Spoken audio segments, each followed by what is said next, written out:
ভারতের গণতান্ত্রিক যুব ফেডারেশন ধর্মনগর মহকুমার কমিটির 22তম সম্মেলন অনুষ্ঠিত হয় ফয়জুর রহমান এবং হেমগোপাল শর্মা মঞ্চে। পতাকা উত্তোলনের মাধ্যমে সম্মেলনের আনুষ্ঠানিক সূচনা করেন সংগঠনের ধর্মনগর মহকুমার সভাপতি শানিচন্দ। এরপর উপস্থিত সকল প্রতিনিধি ও নেতৃত্ব শহীদ বেদিতে পুষ্পস্তবক অর্পণ করে শহীদদের শ্রদ্ধা নিবেদন করেন। সম্মেলনের উদ্বোধনী ভাষণে সংগঠনের রাজ্য কমিটির সদস্য আব্দুল হাফিজ আলোচনা করেন। এবারের সম্মেলনের প্রধান অতিথি তথা প্রধান বক্তা হিসেবে উপস্থিত ছিলেন সংগঠনের রাজ্য সভাপতি পলাশ ভৌমিক। এছাড়াও বিশেষ অতিথি হিসেবে উপস্থিত ছিলেন থেকে সম্মেলনে সমৃদ্ধ করার জন্য সম্পাদক মণ্ডলীর সদস্য বাসুদেব ভট্টাচার্য, শান্তনু দেব, বিজয় বিশ্বাস, রাজীব নাথ। সম্মেলন শেষে 49 জনকে নিয়ে নতুন ধর্মনগর মহকুমার কমিটি গঠন করা হয়। জসিম উদ্দিনকে নতুন সভাপতি এবং অর্জুন নাথকে পুনরায় সম্পাদক পদে পুনর্নির্বাচিত করা হয়।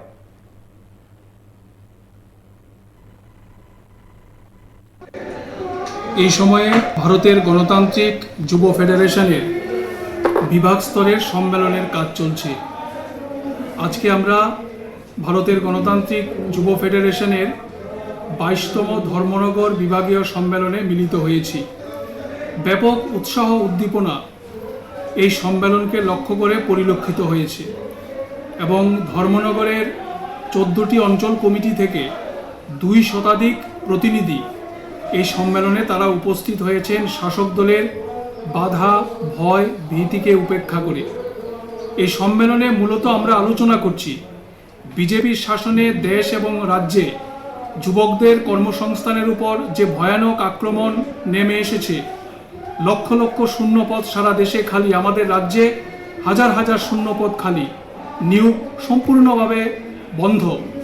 আমাদের দেশ এবং আমাদের রাজ্যের যুবরা কর্মসংস্থানের জন্য হন্য হয়ে ঘুরছেন, কিন্তু সরকার তাদের কর্মসংস্থানের ব্যবস্থা করতে ব্যর্থ হচ্ছে। এগুলো আমরা সম্মেলনে আলোচনা করছি এবং তার সাথে আমরা আলোচনা করছি যেভাবে আজকে আমাদের দেশের সরকার মার্কিন সাম্রাজ্যবাদী শক্তির কাছে আমাদের দেশের সার্বভৌমত্বকে বিকিয়ে দিয়েছে, তার বিরুদ্ধে আগামী দিনে আমরা কিভাবে আরও জোরদার লড়াই করতে পারি।